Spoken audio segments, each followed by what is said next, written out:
Hello and welcome to another comedian's interview for my blog Arichcomiclife. My name is Richard Gill and my blog describes my experiences of watching over 800 comedians and counting over the last 46 years. Please welcome my guest today, who is the wonderful Lauren Pattison. Hello, yes! Hello! Hi. How are you? Very good, thank you. How are you? Lovely to see you, and thank you so much for doing this. Anytime. Thank you. We're going to talk about your comedy career, and I'd like to go way back to the start and ask you, how did you become a comedian in the first place? So I think I became a comedian by accident. Right. Like I meet people now, sort of like, especially when I moved to London, and I would like go open mic gigs, and there would be like people there who were on their like third gig, but were like, I want to be on TV, I want to be a comedian. And I was like, whoa, like good for you, but that wasn't my path at all. Because I was like, well, I did my first gig when I was 15. Because I was in a drama group and they started like a comedy course for the kids. So I did that and I loved it. I really, really loved it. And that like sort of, that was the bug, like, you know, when you get bitten by the bug. Yeah. So then I would spend all my pocket money and all my Christmas money and my birthday money on going to see comedians. So I would always be like the youngest person in the venue. Like everybody else would be so much older. But I was like, oh wow, I love this thing. This is amazing. Yeah. And then when I was 18, I thought, well, I want to do it like properly. I want to have not properly. I didn't realize I could do it for a job, but I was like, I want to do this thing again. So I signed up for So You Think You're Funny, which was a competition. Yeah. But the only reason I signed up for that was because I was obsessive about comedians and I would look up all my favourite people, and I noticed a lot of them had done this competition. And I was like, cool, I'll enter that then. Yeah. That was my first proper gig. So I'd done like a couple of gigs as a kid. My first gig was just the heats for this competition, because I was like, well, I need a gig, that's a gig. Right. And I got through to the semi-final. Congratulations. And I remember thinking, oh God, I was that dickhead who everyone's like, she's done one gig and she's got through. But like I didn't enter it thinking I would progress. I was a bit like, oh God, I just did it for stage time. I didn't do it thinking I would go through. Right. So I got the semi-finals, but I didn't get the finals. But I'm really grateful for it because I knew I had the semi-finals coming up. I was like, well, I need to do another gig. I need to do some more gigs. So I started actively, I think I got in touch with like the Stand in Newcastle. Would you give me 5 minutes? And someone else was running a gig in a pub and they were like, we'll give you some time. Then I came back from doing So You Think You're Funny. And I was like, you know what? I really like this. I want to keep doing it. So I kept doing like gigs in Newcastle and travel a little bit further afield. And then I think it was when I maybe had like my first paid weekend at the Stand, one of the other acts was like, you do know you are good enough to do this properly? I was like, what do you mean do this properly? And he was like, for a living. And I'd never made that connection, like because obviously I was so young. In my head there was your comedians on the telly and they were the ones who did it for a job, and I thought everybody who you saw in the comedy clubs was just doing it for fun. Right. I didn't realise that is a career in itself. And I was like, you're telling me that I can get paid to do this? Like I could do this for a job? And people were like, yeah, Lauren, you're really good at it. So I was probably in about maybe my second year of uni at this point. And I was like, or maybe coming up to my second year of uni. And I was like, you know what? I'm really going to work hard at this. I do want to do this. I think that's now when a lot of people are like, oh, but you've done all this and you're still so young. I'm like, yeah, but started young. Yeah. It's interesting that one of your first gigs was at the Stand in Newcastle, because I know it well, because my home city is Carlisle. So it's only so Newcastle's only 50 miles away. And of course the Stand have got a number of comedy venues around the country, haven't they? The most famous one's in Edinburgh for the Fringe. But it must be a good run to have gained experience doing. Did you play there quite a bit? Yeah, quite a bit. And like especially their Red Roll night, so their open mic new act, well not open mic, like new material new act night, that sells out. So you're gigging in front of 300 people. Like what better way to learn to be a comic than put you in front of a room full of people? But obviously the tickets are cheap, I think they're £3 now because times are more expensive. But like back when I first started, it was £2. Right. But that's why it sells out, because everyone's getting to see 10 comics for £2, and even if half of them are shit, you've still seen 5 acts for That's £2. exactly Like, right. and because they have a exactly, there'll be like a professional MC and a professional headliner. So even by some horrible stroke of luck, every act you saw was terrible, the MC and the headliner are pro acts, so you're gonna at least get something for your money. But obviously, it never happens that bloody everybody's bad, and it's just such a good way of.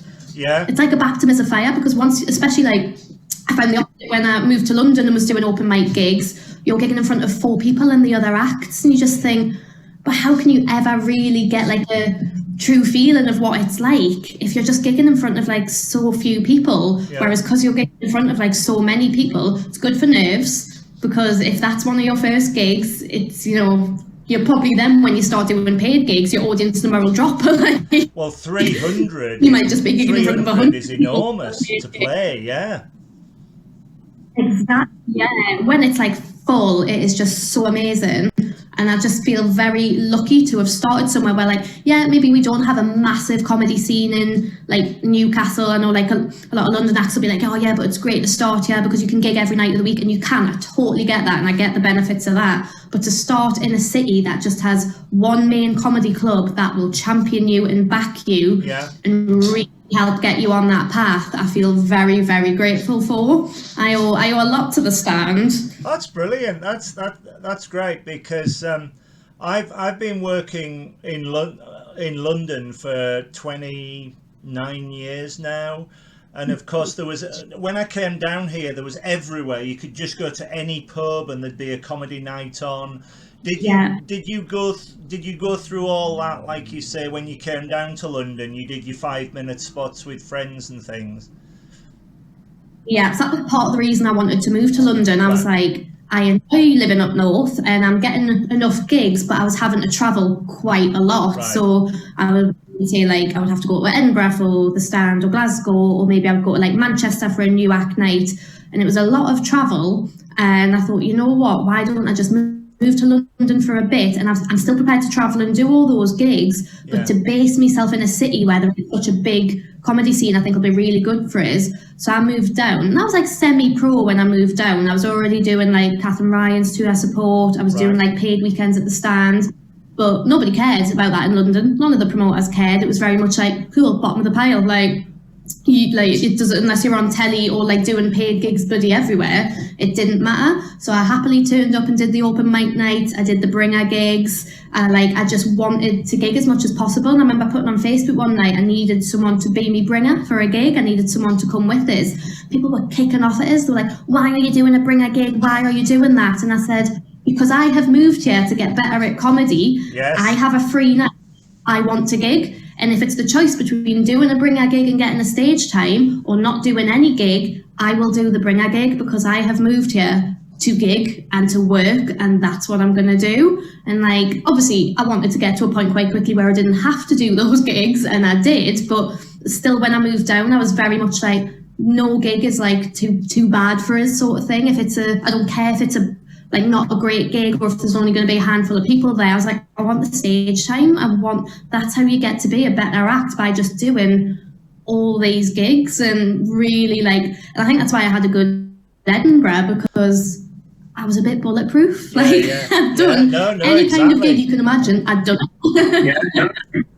The more experience you get at doing it, the better you are, whether it's a good or a bad gig. I think you have to have the difficult gigs to make yourself a better comedian. Yeah. And as well, it's like the false sense of security. If you have like loads of good gigs in a row when you first start, I'm not saying this was me, but like I know this can happen. People are like, oh, well, I'm obviously like a prodigy. I'm so good at this. I've never had a bad gig. And then they have the one bad one and they're like, they can't deal with it. Yeah. And it's like, it really sort of throws them. And I'm like, but just because you had a bad gig doesn't mean you're a bad act. But like, you can learn just as much from those bad gigs. Oh, very much than you so, can. Yeah. Yeah, very, very much so. Did you ever find it difficult at all to break into comedy? I did, and like I'm in a weird position where I still don't feel like as an actor I've properly broken in, which Right. there's a really good quote, and I don't know who. Can you get off my sleeve, dog? The dog's pulling at it, It's no and it's like I can't remember who said this, but it's something about like it's very easy to sit where you are and not sort of be satisfied with where you are, and then you don't realise that, say, 3 years ago, you would have killed to be in this position. Yeah. So I get, so like, while I feel like I've properly broken through, I know me saying that would infuriate so many actors who are, say, a few rungs behind me on the ladder, because they'd be like, but you've done this, and you've done this, and you've done this. So I have to remind myself quite a lot. Yeah, I haven't fully, you know, I'm not a TV regular, I'm not a touring comic, I'm not a household name. You know, most people won't know who I am, but compared to 3 years ago, the things I've done are like amazing and incredible. But I think the hardest thing I found to break through was just being based up north. I think a lot of things are very like, not even, we all know that the sort of TV industry is quite London centric, but even comedy competitions. Right. So, you know, in these initial stages, the heats are all over the country. As you progress, maybe like the semi-finals are all in Manchester. So you're like, cool, well, I'll travel to Manchester, that's fine. And then the finals will be in London. But some of the competitions have like 5 or 6 bloody rounds before you get to the final. So you'll do like your heat in, say, Newcastle, and then you'll have travelled to London like 3 or 4 times to do the next stages of these competitions. And you think, well, if you're an act based in London, that's not a lot of expense for you, that's jumping on a tube. Yeah. But if you're an act based outside of London, you're paying however much to come down on a train every time. And like, I think there's a lot of talk about the industry being London centric in terms of telly, but I don't think people realise just so many other things as well. Like, course, there was one comedy competition where the 20 odd heats in London or something, which I get, you know, London's a big place, there's going to be a lot of comics applying from London, but then there was like 1 heat up north, and I was like, but the north isn't just Manchester. That means if you only put 1 northern heat, you've got everybody from Newcastle in the northeast would have to travel to Manchester, everyone from Manchester would have to travel to Manchester, the Midlands never get a bloody look in, so they've got to pick whether they're north or south. Like, so I think that's the hardest, which is why I moved to London. Right. I knew it would never be permanent. I was like, I don't want to permanent move. So I did. I was like, but as a temporary thing, I think moving to London is going to be a good decision. Yes, I think but then so. flip side, now I've left it. Certainly. Now. Certainly for me, I have all the comedy I need in London. I can go every night if I want to.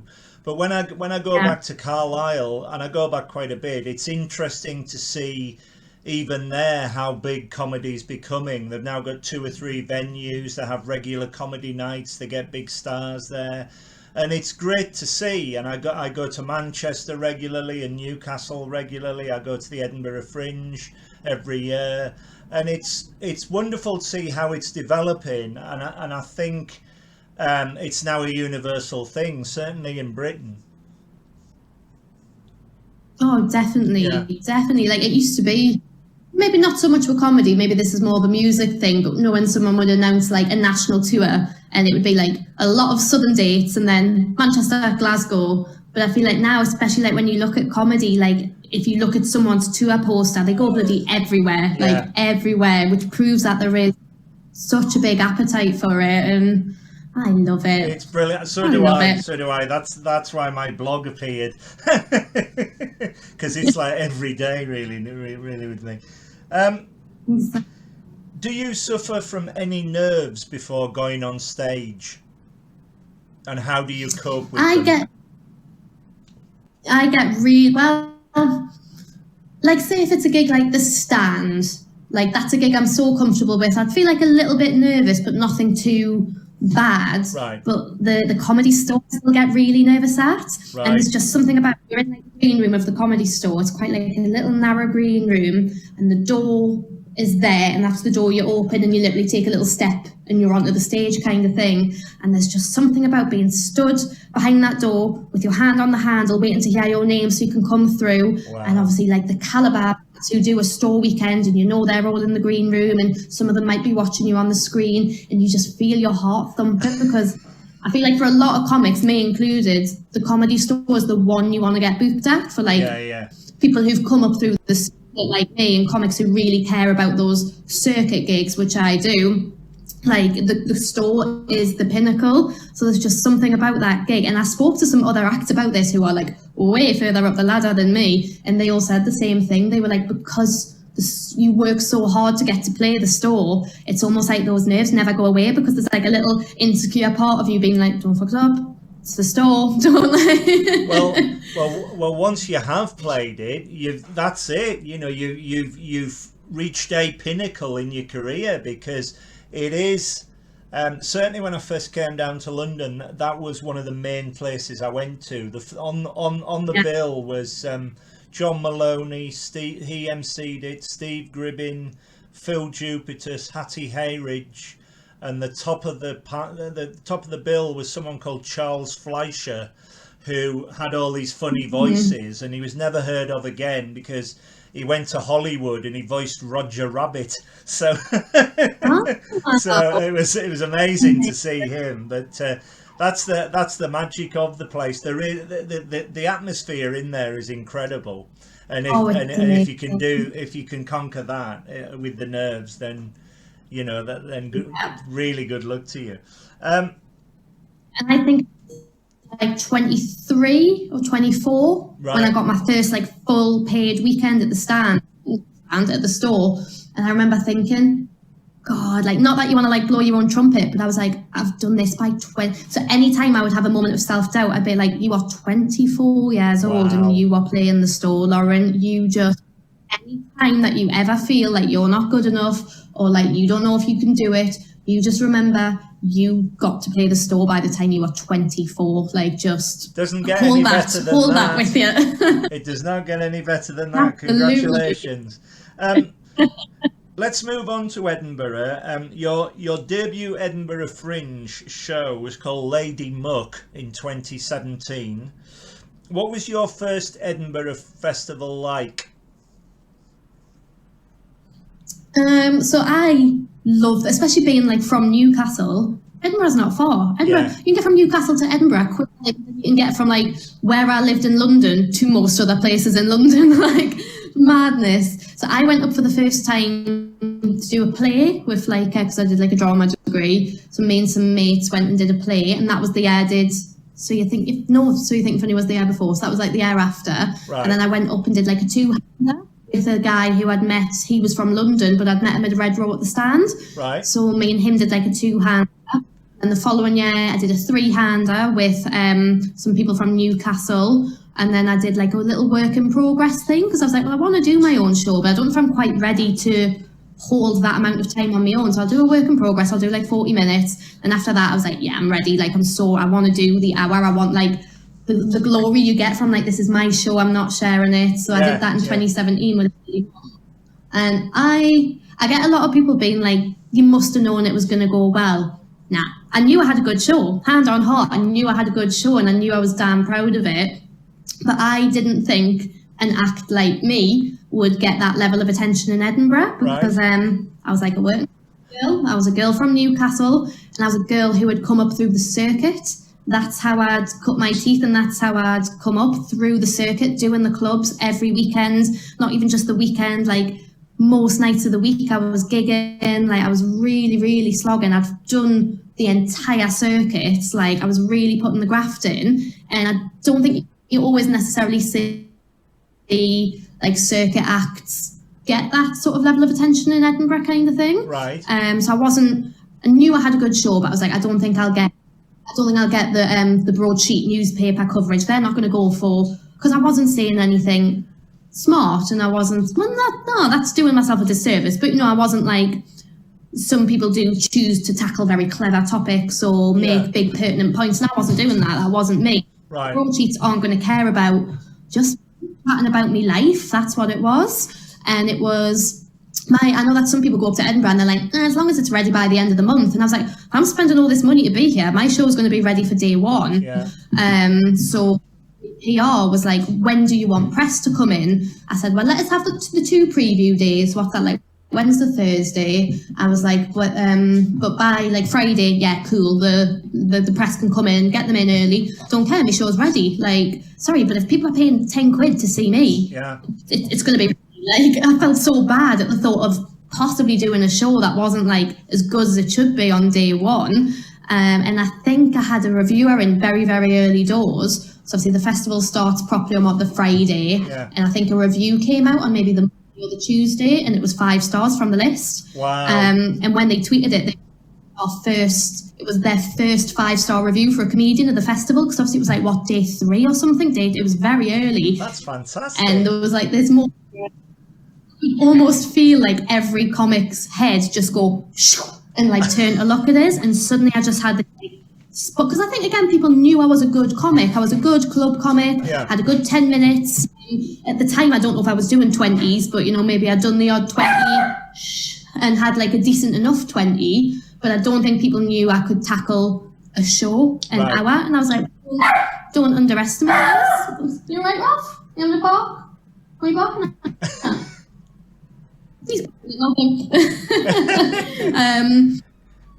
Even like mates who were comics said to us, like, obviously we knew you were a good comic, but the longest we've ever seen you gig for is 15-20 minutes in a set. We've not seen what you can do in an hour. And I was like, but yeah, I wasn't doing a set, I was doing a show, and there's a difference. Exactly, and if there's one thing a drama student can do, it's put.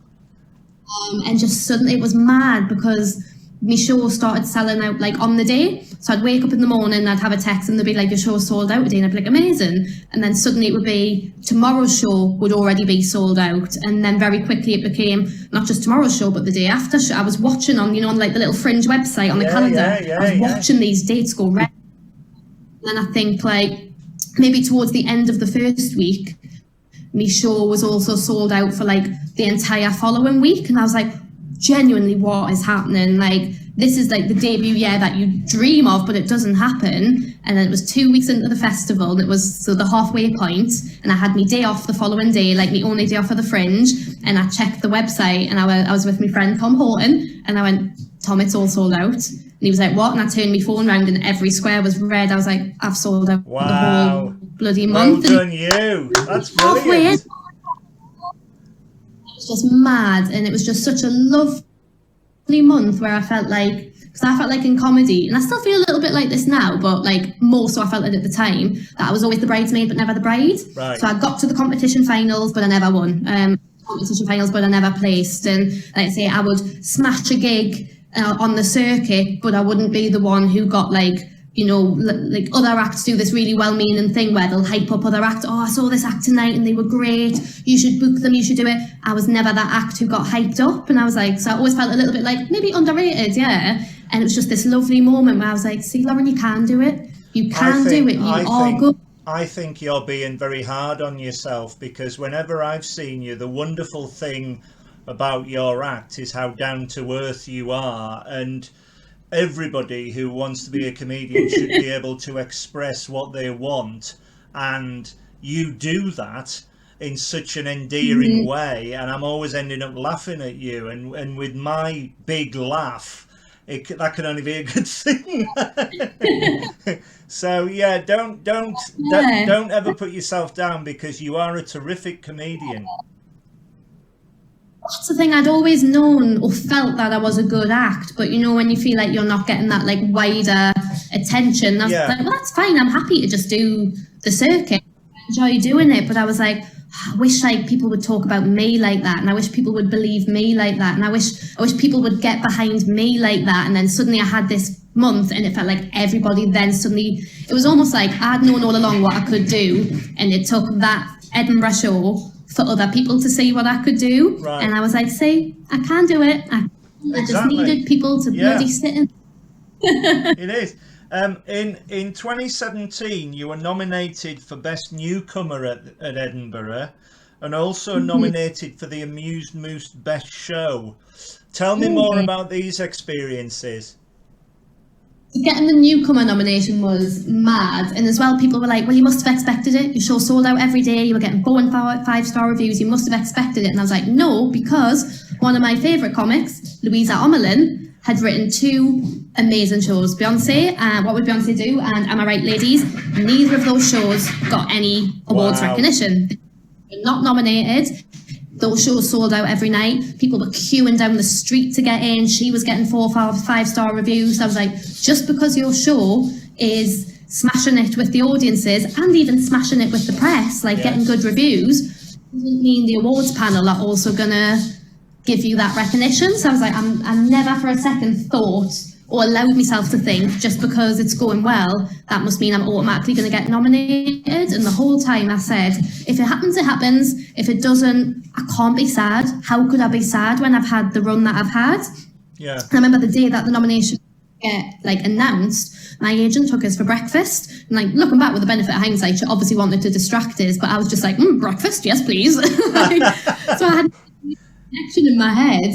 We were sat having breakfast, and then eventually she brought it up, and she was like, how do you feel about today? And I was like, what's today? And she was like, it's the nominations day. And I was like, oh fuck, it is, isn't it? And I said the same to her. I went, if it happens, it is glorious. I went, if it doesn't happen, I've achieved so many goals for that festival were to sell out me 2 for 1 days, to get a 4-star review, and to sell out a weekend. That was what I wanted going into that festival. And I was like, I've achieved so much more than that. How could I be upset? And she was like, I think it's a really good attitude to have. And our phone rang, and she was like, oh, just be a second. Again, didn't even make the connection. And off she went. And then she come back, and her face was beaming, and she was like, you've done it. You've got the nomination.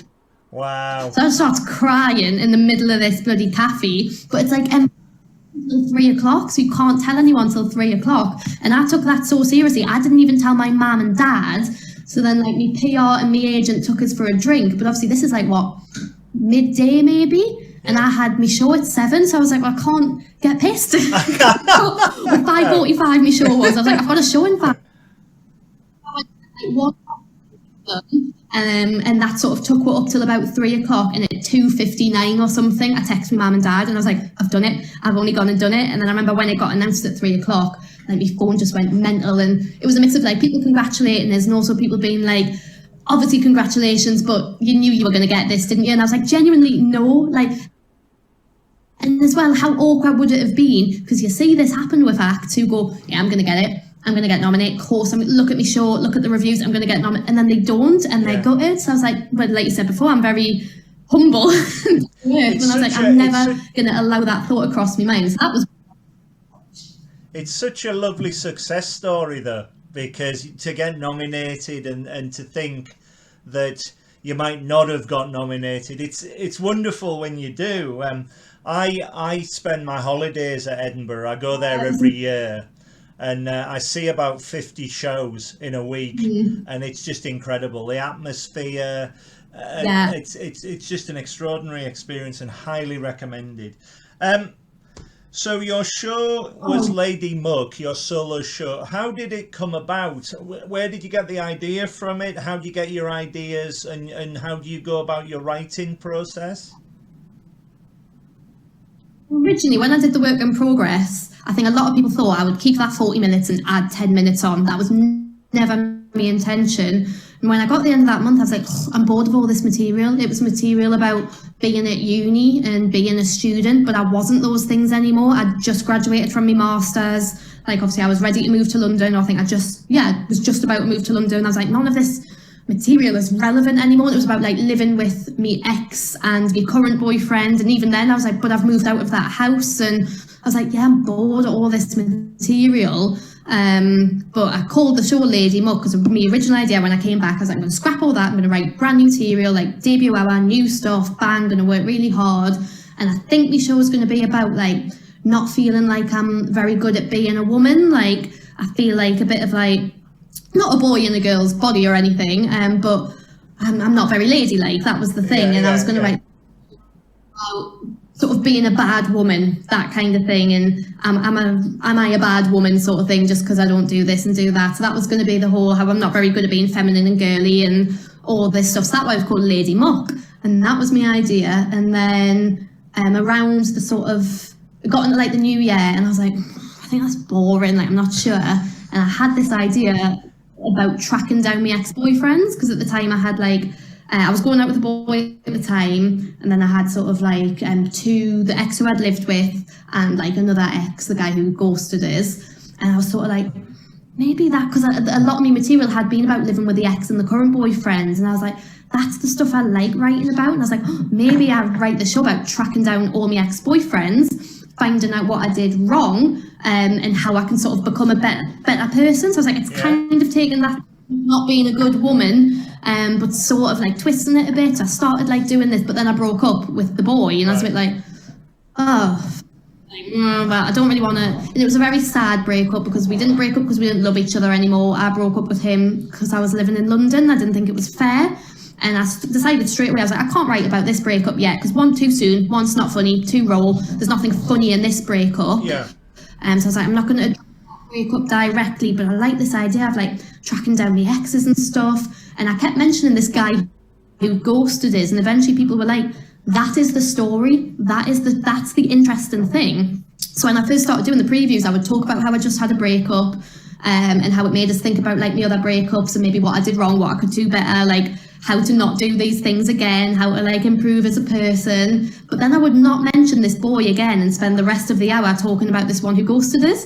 And I think I was about 3 or 4 previews in before, like, I can't remember if it was me director or another comic was like, you are so truthful, Lauren, and you need to learn as a comic that you don't always have to tell 100% the truth. You don't need to mention the boy with. You can sort of leave him out of it because he's added nothing to this story. You're sort of saying you broke up with him and then not bringing him up again. They were like, just sort of twist those sort of timelines together so there's not a weird like gap in your story. Make it as if it's about one person, but you're like, that had happened over that course of time, but the story you're telling is about this guy who ghosted you and for him. So then that's when I started doing that and sort of leaving the other boy out of it, but just sort of making out like sort of weaving his timeline of relationship into that relationship sort of thing. And it just became such a better show.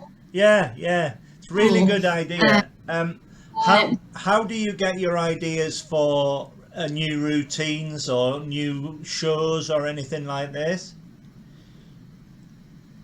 Like for a routine, I'll jot everything down in my phone, so something like offhand funny will happen. So say like for example, the latest one I've written down that I'll probably turn into a bit is obviously like pandemic dating, can't meet people, and this guy was on about how he like rings. I was like, oh my god, I'm gonna watch Lord of the Rings and then like impress him that I've watched it, kind of thing. 3 fucking hours, Rich, I sat and watched Lord of the Rings and then thought I could have googled it. It's a pandemic. Like, it's not like he's here with us and I've got to sit and be like, this is a real film. I was like, I could have googled the bloody plot. So like after that I was like, see, that's a funny little story. That's great. Now I've got to turn that story into and then what I'd probably do is write that into a bit, and then I might write another bit about pandemic dating, and then I would join those 2 bits together like a little jigsaw.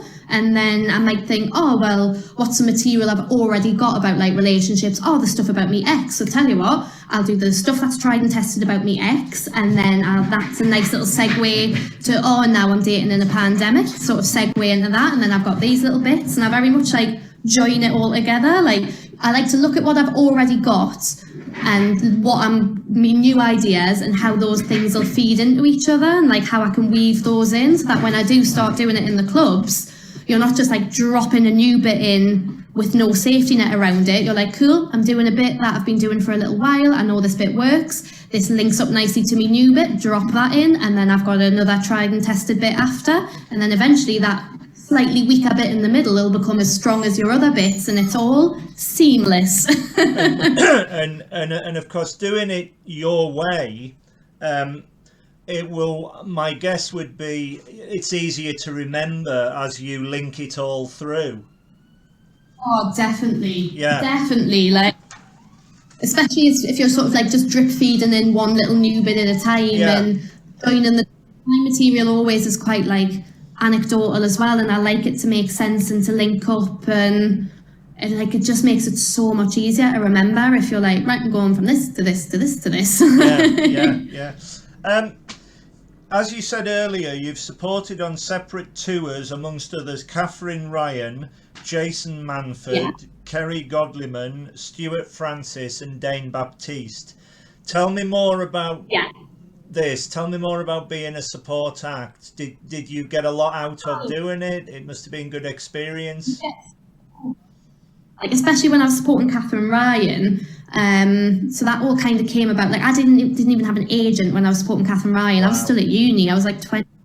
one when I did my first tour support for her. And I remember at the time I felt a bit weird how I dressed for gigs, because my kind of style is I like to wear, say, like a dress and boots, or like a skirt and a nice top and boots. It's girly, but it's not girly at the same time. Like, that's always been, like, my hair might be a bit scruffy, but I like my makeup to be nice. Like, it's sort of that weird match. Yeah. Girly, but it's not, like that kind of thing. But when on stage, I never really knew how to dress, and I didn't want to, especially as like a woman on stage, you're anxious of like, well, if I go out dressed up all nicely, are people just going to be looking at my body rather than what I say? Right. So I would always like cover up. It would be like that leggings, leather jacket. And I was so chuffed when I got the Catherine support, because I was, oh my God, she dresses beautifully on stage. I can dress up nice for this gig. Yeah. And I remember what I wore. I wore like a flowery dress that I had, a pair of Converse, had like my makeup all nice. And I even said to her on the night, oh, I'm so happy I got to support you, because I've been able to like dress how I want. Like, this is how I'd love to dress for gigs. And she was like, well, why can't you dress like that for gigs? And I was like, yeah, well, like, there's been a couple of times where I've worn a dress and some of the lads have made comments like, who are you trying to impress? Who are you trying to flirt with? And all this and stuff. And she went, you are at work. And if you want to dress up for work, you dress up for work. And it was like this moment, these pieces are just, and I was like, oh my God, yes, I am at work and I can choose my uniform. So of course I'm good. So I've had like a few variations of how I dress over the years, but that was the moment where I was like, if I want to come to a gig in a skirt or in a dress, like, of course I can. Like, that is entirely up to me. So I went through like a phase of always like having a skirt or a dress for a gig until I moved to London. And I was a bit like, sometimes it is a bit of a, like, it's a bit awkward if you're in literally like a tiny little room above a pub and you're there, and like I felt a bit overdressed in gigs. And I was like, right, okay, new rule. If it's a club gig or a weekend gig, you make the effort, you dress nice, but you don't have to feel the pressure to dress up as much if it's just like a little gig through the week or whatever. You don't have to, like, you dress how you want, Lauren, and that's fine. So I became much more comfortable with that. So that's like, I know that you might not expect that would be something that I gained from doing support act, but just this sort of more confidence in my identity as a performer, because who else to teach you that but Catherine fucking Ryan? Like, who else to teach you how to own your floor on stage? If you've got a more experienced comedian, again, it's all down to experience. The more you do, the more they can teach you. And that's why I asked you the question about with touring with all the other named comedians, and you're not necessarily starting out, but you're newish to it, even although you've got your good act. It is, again, all experience and confidence. Yeah, I'm just moving the dogs. He's chewing a poster. Yeah, no worries. The dog's an absolute star. But yeah, like, he's just had a haircut, right? And now he's like, just like what I was saying, got this new lease of confidence. And he's like, look at me, I'm so cute. And I'm like, stop it. Stop being He's great. But it's all, we're talking about the dog's confidence. It's all down to confidence and experience being a comedian with all the bigger names, you know, that will give you the experience of doing it. The thing about doing support as well is you learn very quickly, they are not here to see you. They are not. They do not. I bet you if you surveyed the whole room and said, would you rather that the act you've booked to see does an extra 10 minutes or you get a support act, they would nearly all say they don't want a support act. Like, so it's a really good thing to learn that, like, they are not there to see you, so you have to be good, you have to impress them, you have to win them over, because if someone's booked to see the Comedy Store or the Stand, yeah, they're not there to see you, but they are there to see a mixed night of comedy. They are expecting different acts and stuff. Whereas when they book to see Catherine Ryan, Dane Baptiste, Jason Manford, that is who they want to see. You are just an inconvenience. So it's I don't know whether that's the right word, because from my point of view, you see, I've seen so many. I've seen 800 and odd, and I can with friends of mine, I can recommend a really good bill of comedians that they've never heard of, but know that they're going to enjoy 2 or 3 or 4 of them. You know, comedy is very subjective, but I've got a very good judge of character as to what I believe folk will enjoy, and 8 times out of 10 they come back and say, that was a great night, Rich, thank you very much, you know. thing. And like when I used to go see, like save up all my money and go see like Sarah Millican, Russell Howard, Jack Whitehall, I used to get excited for.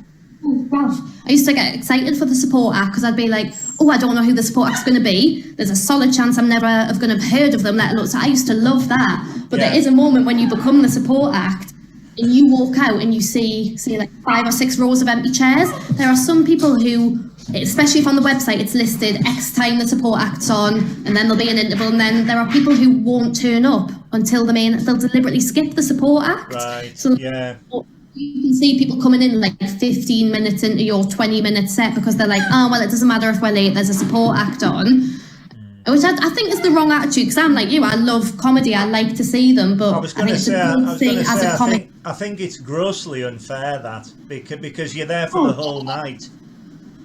Exactly, and it's definitely a good thing as a comedian to learn. You're like, cool, they have booked to see someone else, but you are going to go out there and you are going to win over however many 100 new fans. They're going to go home and they're going to go, yeah, X was really good. Wasn't the support act canny? Like, God, that guys, and I think it's a really good skill to learn, like, definitely. And as well, that comic is trusting you with their audience. Like, so you've got this real sort of, not pressure, I don't think it's pressure, but especially when it's someone of like Catherine's caliber, she's got like this amazing loyal audience, and she's essentially saying, I trust that they're gonna like you and that you're gonna be good with them. So you're like, well, yeah, like, why wouldn't I want to do my best, and why wouldn't I want some of your fans to become my fans? Like, absolutely. One of the reasons why I write the blog is that very thing. I love to watch comedians develop. I first saw Harry Hill must have been 30 years ago in a tiny club I saw him downstairs at the King's Head 30 years ago before he was famous. I saw Peter Kay before he was famous in a tiny club in Manchester. I saw Michael McIntyre at Edinburgh. And it's wonderful. There's so many others, but it's wonderful watching them develop and seeing how far they want to go. Exactly. I'm like that with Chris Ramsey. Yeah. I remember going to see somebody else in Newcastle, and he was splitting in Edinburgh, like an Edinburgh preview with another comic, and the other comic was Chris Ramsey. Yeah. And I'd gone to see the other comic, but I left, and I remember putting on Facebook that night, I was like, I've just seen this comic called Chris Ramsey, he's going to be massive. That was 2009 maybe, or 2010, so a good like decade ago. And then suddenly I would find if I saw Chris Ramsey was coming to Newcastle, I would book to see him. And I went from seeing him at like a tiny little theatre in Newcastle to suddenly like the Stand, the comedy club. Like, so we went from a little theatre to like a purpose-built comedy club, and then it would be the Northern Stage, which is like a bigger theatre, and then it was Theatre Royal, which is all like main theatre. And it was City Hall, which is like bigger again, and then it was the Arena. And I think there's something so lovely about like watching someone from, he was already like sort of well known and on telly when I first saw him, but he was nowhere like where he is now. And there's just something lovely about when you care about like comedy so much, watching someone's career grow. Like literally every time you're buying a ticket for a big venue, and you're like, good for them, like good for them. And I think that's why, not just as like an audience member, but as a comic, I love it to come and see me. There's someone who comes to see me in Edinburgh who saw me when I was doing the Free Fringe in a pub and had like 2 audience members, and they've come to see me like every year. I'm like, well, that's so lovely to like be in a position where you know that people are backing you, and well, you're making those 2 or 3 people that are coming to see you have a joyous time. It doesn't matter how many number there is. And another thing was the other month or so, I received a tweet from Alan Davis, which I couldn't believe, saying, I've just read your blog. I don't specifically remember those gigs that you mentioned, but it was delightful that I went through that. And he was really positive, and I thought to myself, it's amazing that somebody somebody that big is picking up on this, and everybody has to start somewhere. I think like as a comic, you know how hard you've worked and how much effort you've put in, and you know retrospectively how you felt in them little gigs when you're like, oh God, like I hope people are enjoying it, I hope people come back and see us. So then especially like when it's years line and someone messages you and says, I was at when you gigged in the Flying Pig and Whistle in insert name of generic town here, and I knew you'd be like successful, and I've followed you ever since. And you go, oh my God, it was all worth it. It was like, and it just makes you feel so good to know all those times you were stressed and worried in these smaller gigs of like, God, is anyone even enjoying this? Like, do people like what I do? Then years later, people will get in touch with you from them little gigs, and you're like, yes, it was. I was doing the right thing. All pays off. Yeah, exactly. Who are your favourite comedians, past and present? I love Billy Connolly. I got to see Billy Connolly's High Horse tour in Newcastle with my dad, which I think we both was probably the last time. It was me, for me, it was my first time getting to see him, but I knew it would be the last. So I loved that. But like when I think of people who inspired me in comedy, I loved Russell Howard. Yeah. Because sort of like at the Apollo was in its like sort of heyday. I was like a teenager, and I remember watching Russell Howard on stage, and I was like, he's just having so much fun. Like you can tell watching him how much he loves. Hello, dog wants a kiss. Thank you. Can we get back to the podcast? Yeah, is that okay? Hello, Ralph. In the oh, more kisses. More kisses. There we go. He just wanted to remind.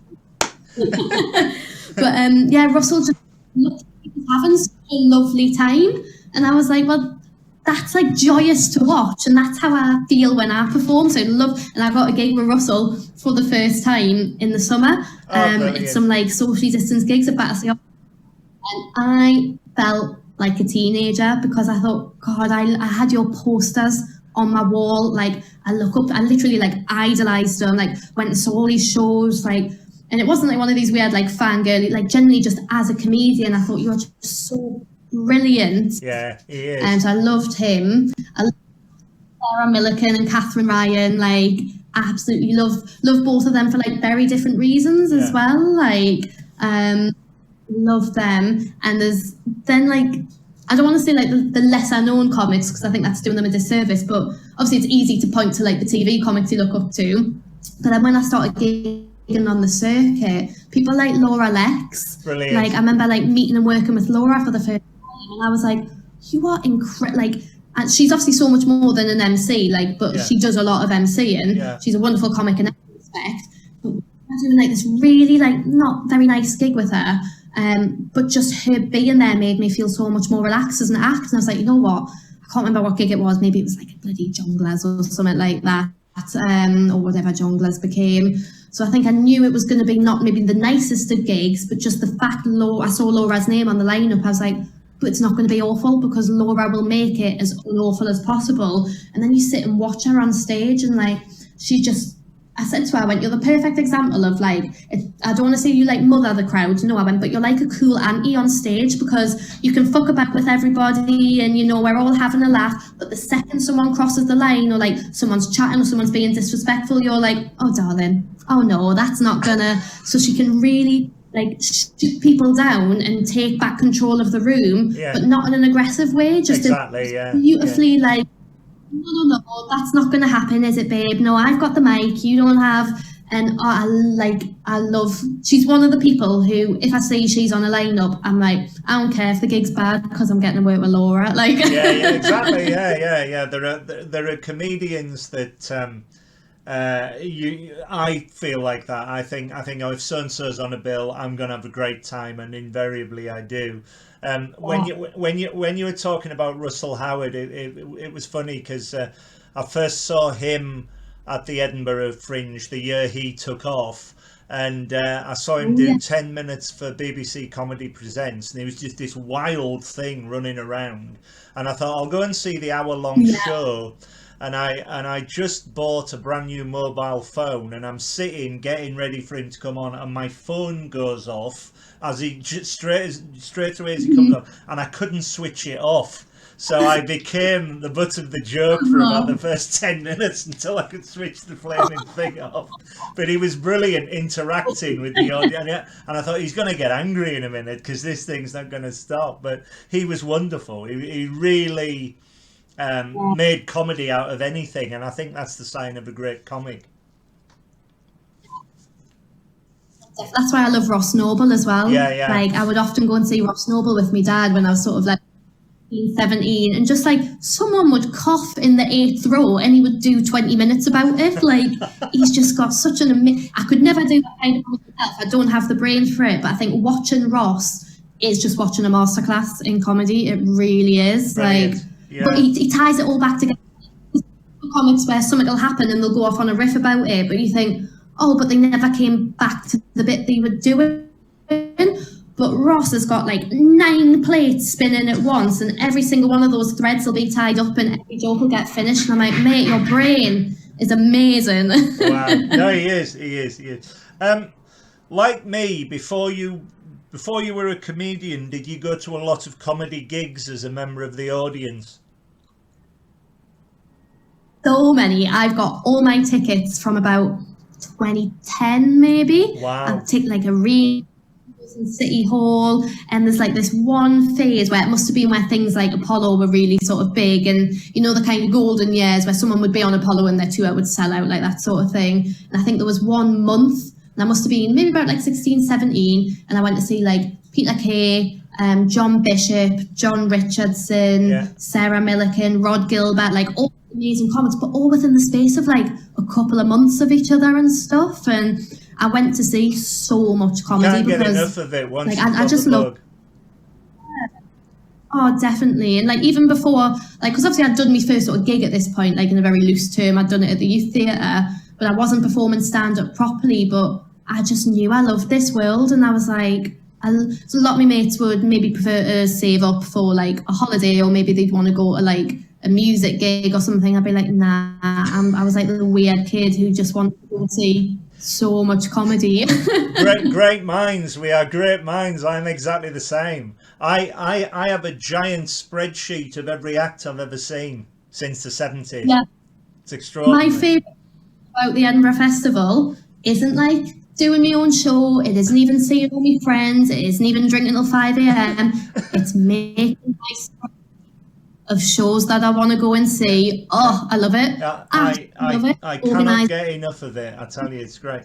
The reason why I asked those last 2 questions was that in my blog there's a section called The Ones That Got Away, and I've listed 25 comedians who have either passed on or I just haven't had a chance to see, and I'd love to have seen them, and because every one of them's got so many memories for me. Every act when I go, it's great. For me, it's Joan Rivers. Joan Rivers is the one I haven't. I saw her at Edinburgh. She was amazing. I would have killed to see her live. I think I was watching her, might be in her Apollo set, and I was like, especially if I am now, I think maybe I would have enjoyed it when I was younger, but I think now I would really, really appreciate that kind of comedy. Yeah, very much so. I think there's a lot of Catherine Ryan in her act as well for Joan Rivers. It's the bitchiness that's very understated. It's very funny. Yeah. Just before we go, is there anything else you'd like to say? Are you doing any online gigs? Have you written any shows, or have you got anything planned? Where can folk find you on social media? I'm on Twitter at Lauren Pattison, and that tends to be where I'll sort of share any online gigs I'm doing and stuff. I've got real gigs back in the diary. Wow. Isn't that exciting? Well, I've seen you many times at Always Be Comedy online, and I'd love to and live, but I'd love to see you again live soon. I really would. So they've started like trickling back in. Yeah. So what I tend to do is I've got like a website, which is lauren-pattison.com, and I'm going to put the real gigs back on there. But my rule is I'm not putting them, obviously I know this will go out after this, but until that bloody date in June has passed. Yeah. Of course, yeah, because it's just been awful. It's been weird. Like, have you got any real gigs back in the diary? And I was like, I have, but I'm not sharing them publicly just yet. But so that should be, I keep like, and I've got like a Facebook page, which is Lauren Pattison Comedy. And again, I put all like my real gigs up on there, and I tend to keep quite on top of it because I like people to come and see. Of course. Well, I will be one of them. I've thoroughly enjoyed talking to you. It's been absolutely wonderful, and I wish you every success. I really do. Thank you so much. I find this lovely because my dog has just took a shit at the door, so that's Well, what a lovely way to end the interview. All the best to you. Thank you so much. Well,